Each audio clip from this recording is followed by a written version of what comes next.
colgarlo en el drive. ¿Eh? Y te lo dejo como consigna para las demás. Está, Luis. Para más adelante, pues yo me olvido por completo. Decía, que ya lo hemos dicho al principio, pero hay dos grandes campos. Uno es el control de procesos, llamémosle así, que no es necesariamente solo control de procesos. Y otro es el control lógico secuencial. Está bien, cuando uno dice procesos, acá hay procesos, pero en general el control de procesos está identificado con el término procesos como se los conoce en la ingeniería química. De hecho, la ingeniería química que se dicta en nuestra facultad debería llamarse ingeniería en procesos, porque lo que se estudian son procesos. No se estudia química a nivel del laboratorio que ponen la probeta, tantos moles de esto, tanto de lo otro, verifica la reacción. No, lo que se estudia es cómo se producen distintos productos y de ahí en más cómo se construyen los dispositivos que hay en una planta química. Entonces, proceso significa eso. ¿Qué es lo que caracteriza esto? El control de variables continuas. ¿De qué hablamos? Presión, temperatura, nivel, pH, concentración, densidad, qué sé yo, lo que a ustedes se les ocurra. Contenido de CO2, por ejemplo, en los gases de salida de un proceso para evitar la contaminación o disminuirla. Todas las variables que varíen en forma continua a través del tiempo y que uno quiera que, en vez de variar como a ellos se les ocurre, varíen según algo que yo controle, que yo fije. Entonces, acá que vamos a encontrar las aplicaciones de los controladores como los acabamos de ver. Puede ser en sistemas complejos, pues vamos a ir por partes. En sistemas simples como controladores unilazos, como todos esos que les dejé para que fueran viendo, o en DCS. ¿Qué tipo de industria encontramos acá? La industria petroquímica, las industrias químicas en general, la fabricación de alimentos, o al menos parte de la fabricación de alimentos, fabricación de papel. Fíjense qué interesante, es decir, si uno se fija en Siderca, la fabricación de acero hoy, la producción de acero entra acá. Y hace unos años atrás, 30 años atrás, es decir, como ahora usan el método de la parada continua, que lo instalaron en el 90 más o menos, antes estábamos en esto, con un poquitito de control del proceso. O sea, esto es característico de todo lo que nosotros llamamos industrias de procesos continuos. Son esas que una vez que se arrancan, no se paran nunca. O se paran solamente una vez al año o una vez cada varios meses para hacer algún mantenimiento, pero que se trata de mantenerla el mayor tiempo posible en marcha. Y control lógico secuencial, ¿qué tenemos acá? Lo que serían señales lógicas. O sea, señales del tipo on-off. ¿Y qué manejo acá? Yo manejo como entradas señales que vienen de interruptores, de fines de carrera, de detectores de nivel, estoy por arriba o estoy por abajo, de llegó al final o no llegó al final, todo ese tipo de señales. ¿Y qué manejo como salida? Normalmente apertura de válvulas, conexión de contactores para arrancar motores, etcétera, etcétera. esto está vinculado a que las señales de entradas se ligan mediante una lógica combinacional o bien mediante una lógica secuencial, típicamente una mezcla de ambas, por así decirlo, para dar señales que también son lógicas. Entonces, lo que tenemos acá es característico del PLC, controlador lógico programable. ¿Dónde encontramos esto? Más que nada en la industria metalmecánica. En la industria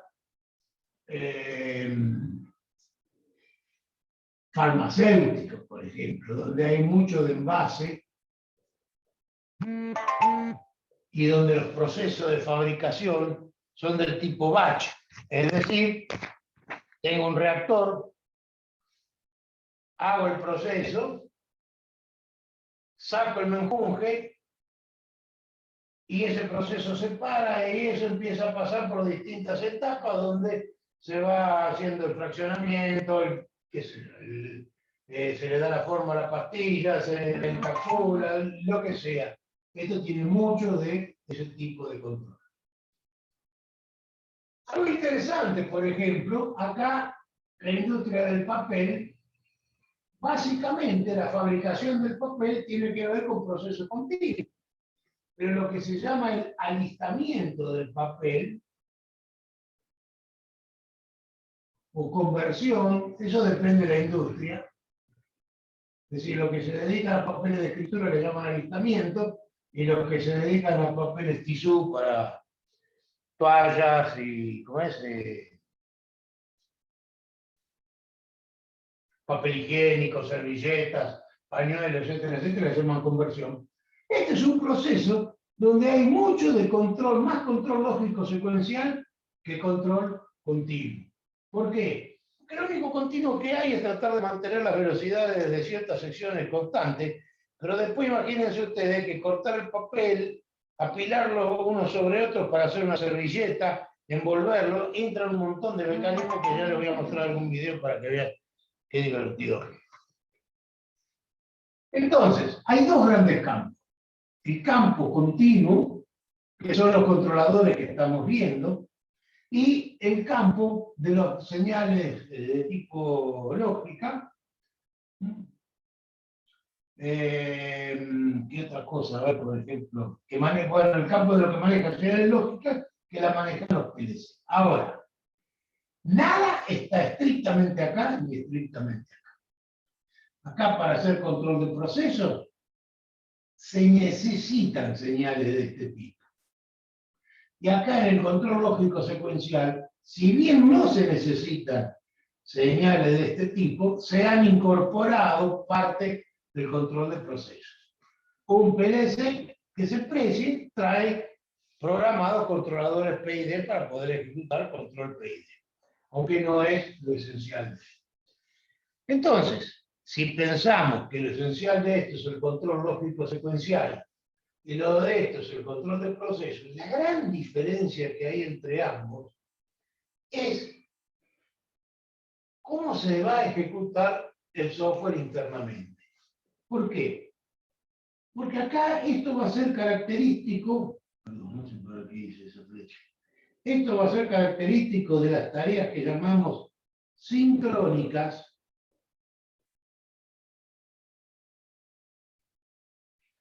Y acá se va a dar que tenemos tareas asincrónicas. Aunque como nosotros vamos a ver, la vamos a sincronizar. Permítanme que diga, de algún modo. Así de genérico, de algún modo. Ya lo vamos a ver. ¿Qué es lo que queremos decir con esto? Acá yo voy a correr todo, o básicamente, controladores del tipo PID. Y cada uno tiene que correr según su tiempo de lazo o tiempo de sampleo, como le gusta poner, especificado. Entonces, Un lazo que está programado para correr cada 20 segundos, tiene que correr exactamente cada 20 segundos. ¿Por qué? Porque toda la teoría del control digital vinculado a esto se basa en un muestreo uniforme. ¿Ah? Entonces, si yo, en vez de hacer este control acá, lo retrasé, tengo un problema, porque ya no voy a tener un control adecuado y puede incluso llegar a pasar a algo de tipo catastrófico, porque no estoy manteniendo esa base de control que exige que yo tome una muestra cada 20 segundos, la procese y ejecute una salida. La estabilidad del sistema desaparece si yo cambio el muestreo. ¿Por qué?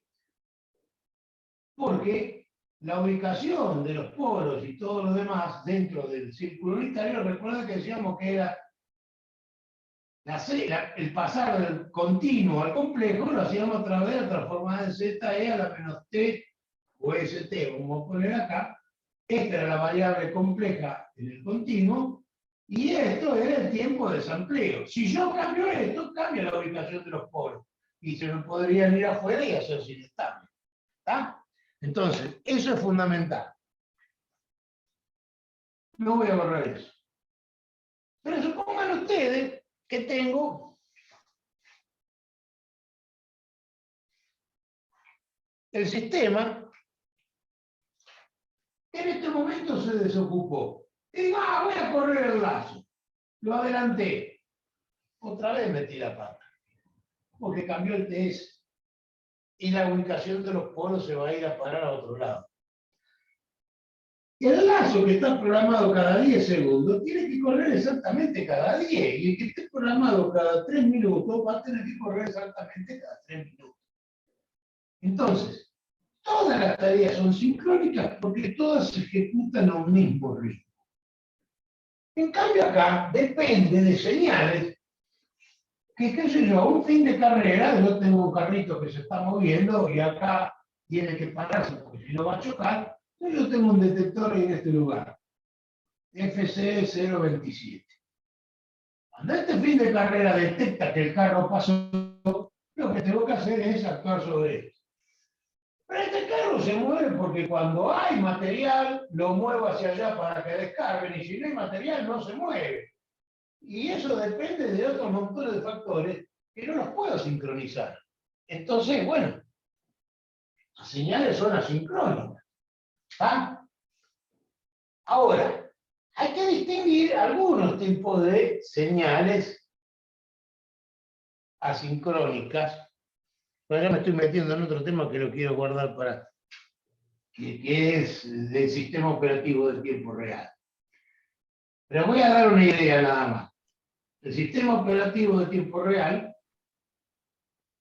tiene una definición que es un sistema operativo en el cual las tareas tienen que ser ejecutadas en el instante en que corresponde. Si se hace después, como vimos acá, puede llegar a perjudicar el funcionamiento del sistema. Si se hacen antes del momento en que le corresponde, puedo o bien afectar el funcionamiento del sistema, o bien no aportar nada a mejorar el rendimiento o funcionamiento del sistema. Después vamos a distinguir lo que es sistema operativo de tiempo real duro y sistema operativo, perdón, tareas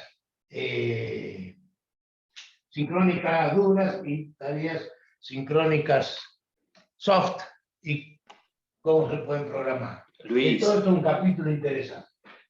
Pero si queda clara esta idea, vamos a empezar a ver un poco cómo funcionan los PLC para ver que se trata de dos mundos básicamente distintos, que hoy en día están muy mezclados. Y los sistemas operativos que se usan en los DSS se parecen, o yo diría al revés, los sistemas operativos que se usan en los PLC llegaron a parecerse mucho a los sistemas operativos que se usan en los DSS. ¿Por qué? Porque este funciona básicamente para ejecutar tareas asincrónicas. Sin embargo, cuando le incorporamos, como dijimos, un control PID, va a tener que ejecutar tareas que son sincrónicas del tipo duro, porque tienen que ejecutarse cada tiempo programado y no hay tutía. Y este, que fue pensado para ejecutar tareas sincrónicas duras, se va a encontrar con que también tiene que ejecutar algunas tareas que son consecuencia de ciertas señales asincrónicas. Por ejemplo,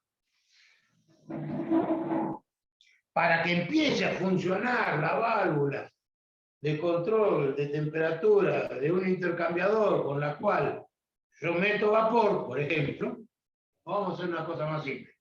Meto agua caliente para controlar la temperatura de algo. Lo primero que tengo que hacer es esperar que haya agua caliente, para lo cual el lazo podrá estar en automático, pero va a estar esperando una señal que diga bomba en marcha para recién ahí actuar. Y esa señal bomba en marcha puede caer absolutamente en cualquier momento, no sincronizado con nada. Entonces, ese es el tipo de tarea asincrónica que va a afectar un sistema de control de proceso. Ahora, vamos a ver un poco, así como lo hemos dedicado a ver internamente cómo era todo esto o por lo menos la teoría del controlador PID, vamos a tratar de ver un poco cómo funciona un PLC. Que no deja de ser algo bastante sencillo. Entonces nos vamos a dar cuenta de los dos tipos distintos de tareas que son las sincrónicas y las asincrónicas. Ahora, fíjense ustedes que hay muchas tareas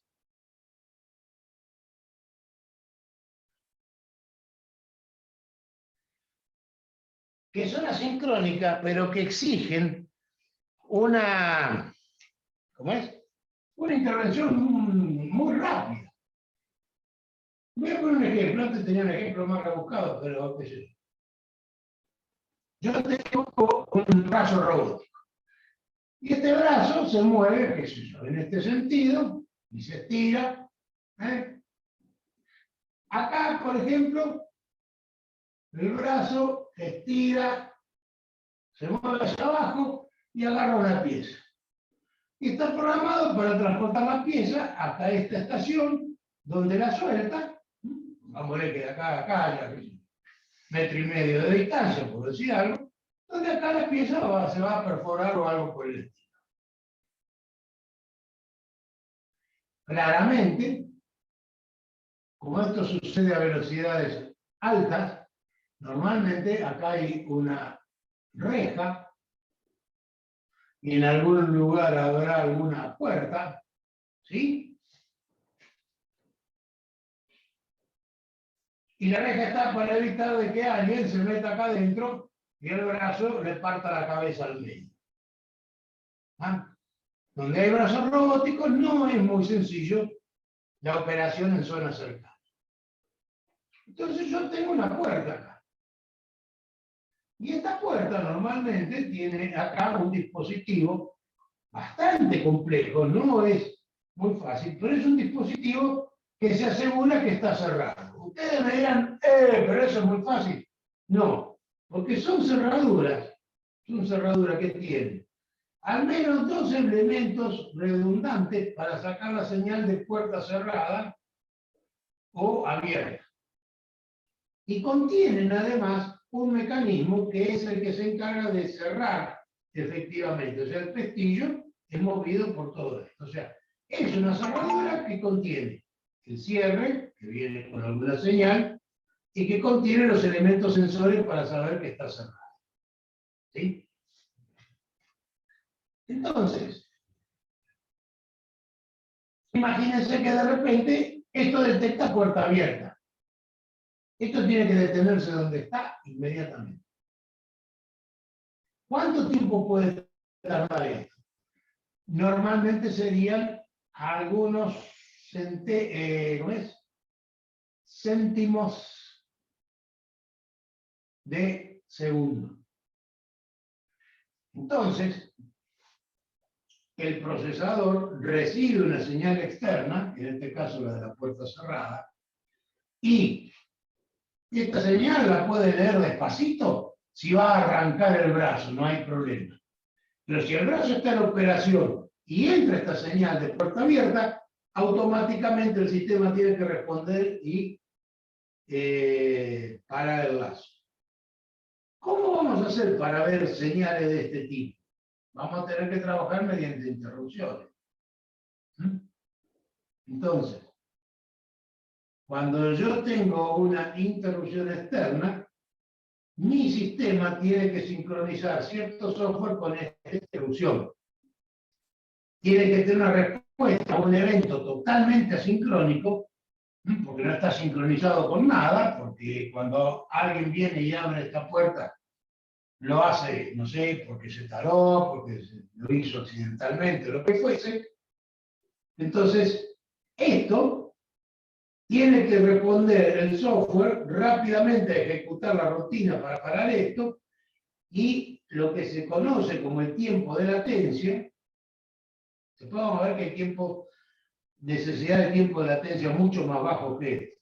El tiempo de latencia, que es lo que se tarda entre reconocer la interrupción y empezar a ejecutar la rutina que atiende esta interrupción, hay que tratar de minimizar esto para poder responder a ciertas tareas asincrónicas duras, que son aquellas que tienen que ser atendidas inmediatamente en cuanto se presentan y no pueden ser postergadas.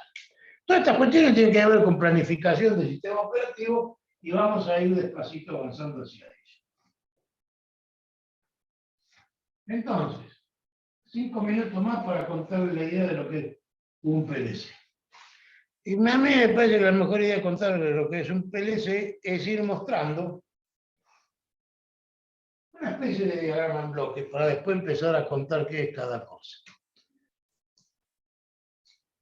Y no hay mejor diagrama en bloques para mí que mostrar un rack de un PLC. Un rack, como todos sabemos, es un socotroco para soportar tarjetas o módulos que allá atrás tiene un backplane lleno de conectores que conecta los distintos módulos entre sí. Dejando de lado ahora el tema del backplane y todo lo demás para ese lugar, nos quedamos con la vista frontal y normalmente si uno ve un rack de un PLC, los racks se suelen medir en unidades, es decir, un fabricante de un PLC te vende un rack de 4 unidades, o un rack de 8 unidades, o de 10 unidades, o de 12 unidades, que serían slots, donde yo puedo meter cosas. Normalmente hay alguno que se lleva un par de unidades que serían la fuente. Siempre hay una fuente de alimentación. Al lado de la fuente de alimentación solemos encontrar la CPU. No necesariamente al lado, antes sí. Antes había un orden para insertar las cosas, pero hoy en día no. Si bien las CPU están provistas de bastante memoria, es usual también encontrar una tarjeta de memoria. Había un software ya discontinuado, muy bueno, no un software, perdón, un sistema. Obviamente uno offline hace la programación y después se compila y se vuelve. Eso se puede hacer también online. No siempre hay secciones que pueden, hay partes que pueden programarse mientras el PLC está funcionando y otras que no. Pero lo que es interesante esto es que tenía la posibilidad de usar una tarjeta de memoria adicional donde se guardaba, sí, a la CPU y su memoria iba el programa compilado, o sea, el código máquina. Pero en la otra se cargaba el programa fuente. Eso, que normalmente siempre desaparece, suele desaparecer porque, esto estaba en tal computadora, sí, pero te acordás que formateamos el disco, la computadora que se cambió por este otro modelo y nadie trasladó, lo que sea. Bueno, uno guardaba esto acá adentro y lo tenía siempre, absolutamente siempre, agregándole memoria. O sea que tener una gran capacidad de memoria en algunos PLC permite hacer ese tipo de cosas. Guardar el código fuente, con lo cual uno recupera el programa y lo puede editar o modificar cuando quiera. Y después vienen las partes interesantes. La primera que podemos encontrar sería un módulo de comunicaciones. ¿Por qué? La CPU normalmente viene equipada con un par de puertos. Esto fue cambiando con los tiempos, de un RS-232 al principio solamente pasó a un RS-485. Esto se sigue manteniendo. Pasó a una conexión USB y normalmente uno encuentra dos puertos hoy en día, un USB y un Ethernet para comunicarse con otros procesadores, pero esencialmente para comunicarse con la máquina de programación, el programador y mantenimiento, ¿no? Porque cuando uno tiene que ver cómo están las cosas adentro o hacer modificaciones, tiene que conectarse a alguno de estos. Normalmente, no son de alta velocidad y para eso sí tengo un módulo de comunicación. Y este módulo de comunicación, que puedo tener varios, a mí me puede permitir comunicarme con Ethernet industrial o con buses que son propietarios. Por ejemplo, qué sé yo, un Profibus. Después vamos a ver qué distintos tipos hay de Profibus. O Allen Bradley tiene uno de alto nivel que se llama ControlNet. Y dibujé, puse esto para tratar de dar idea de cosas de alto nivel, donde me puedo estar comunicando con otros PLC, con estaciones de operador, o incluso mandar información a un mainframe de toda la planta. Pero también voy a tener otro que le voy a llamar FBCOM. Lo de FB por Field Bus, donde voy a tener comunicación con otro tipo de elementos, comunicación serie. Por ejemplo, con transmisores, un transmisor de temperatura. Por ejemplo, con válvulas. Por supuesto que no viene el cabezón neumático de la válvula. Va toda alguna interfaz entre medio. Por ejemplo, con, qué sé yo, un variador de velocidad al cual lo puedo arrancar, parar y cambiar el set point de funcionamiento. Por ejemplo, incluso hasta con un PID remoto que esté en algún lugar y que no esté ejecutando el control yo aquí. Esto se hace a través de buses de campo. Estos buses de campo son de relativamente baja velocidad. Digo baja velocidad hoy en día, cualquiera supera 1 megabit por segundo. Pero, por ejemplo, hay uno que se usa todavía, que es el Field Bus Foundation. Este es muy interesante, algún día lo vamos a comentar.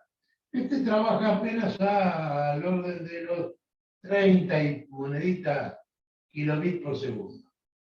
Pero tiene una particularidad bastante interesante. Y después vendrían las unidades de entrada-salida. Entonces, por ejemplo, yo tendría acá qué sé yo, 32 input board. Entonces, tengo una tarjeta a la cual yo tengo 32 entradas, lo cual significa que tengo que llegar por lo menos con 33 cables. Uno para cada entrada y la alimentación. Y puedo tener otra tarjeta, porque tengo un sistema complejo, de input. Entonces, estas podrían ser, por decir algo, en 220 voltios, y estas podrían ser en 24 voltios, o sea que los contactos que tenga acá son de 24 voltios. Me quedó chico el rack, vamos a comprar uno más grande. ¿Está bien? Resulta que yo puedo hacer cierto control del proceso porque tengo esto, entonces voy a necesitar una analog input, de, por ejemplo, 8 entradas, donde yo llego con señales de 420 mA. Y voy a necesitar una tarjeta más de analog output, porque lo que yo haya procesado, también lo tengo que sacar, de 8 analog output, lo tengo que sacar en 420 mA. Bien.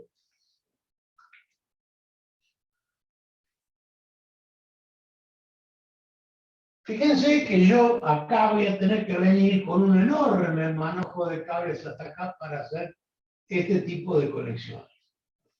¿Qué es lo que se está estilando hoy en día?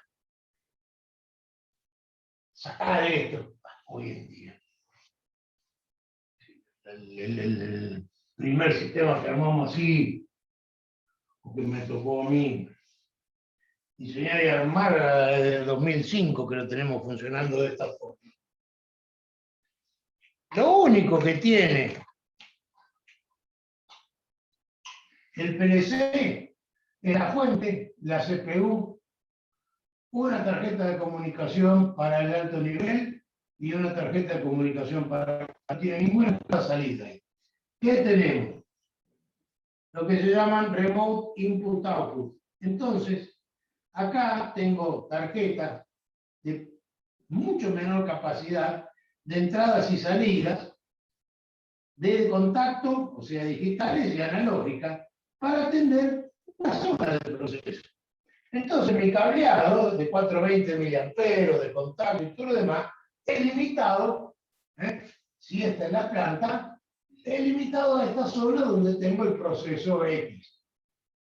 Pero acá, a 60 metros, tengo el proceso Y, por decir algo, y ahí es donde tengo otra Remote Input Output, donde también conecto todo lo que tenga que ver con este proceso. Entonces, todas las señales de ambos procesos vienen acá y se procesan adentro del PLC. O sea que casi todas las estructuras que vamos a encontrar hoy en día están básicamente basadas en comunicación mediante redes. Cada vez menos se usan tarjetas, módulos de entrada-salida digitales y analógicos. Y esto ha hecho que se popularizara otra cosa en los últimos tiempos, que es la idea del micro PLC. ¿Qué es el micro PLC? Imagínense que yo necesito un sistema chiquito. Y el sistema chiquito podrá tener 12 entradas, podrá tener 8 salidas, por decir algo, 2 entradas analógicas y una salida analógica, no más que eso. Entonces, ¿qué hago? En un solo chirimbolo lleno de tornillitos para hacer las conexiones, meto todo. Un conjunto de entradas digitales, un conjunto de salidas digitales, un conjunto de entradas analógicas y una par de salidas analógicas. De estos hay muchos, qué sé yo, el S7200 de Siemens, por ejemplo, que es una línea completa,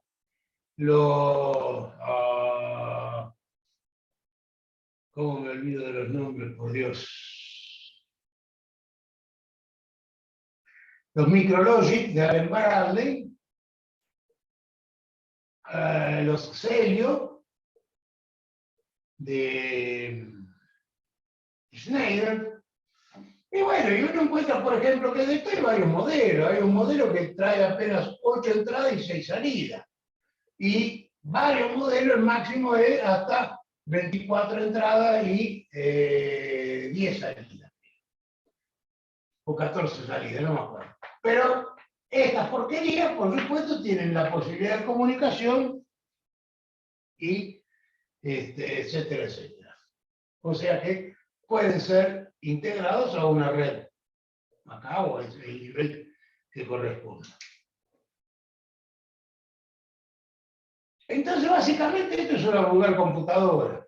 Lo único que tiene de interesante, y vamos a hablar la clase que viene, son particularidades sobre cómo son estas tarjetas de entrada que están en este rack, o bien están acá,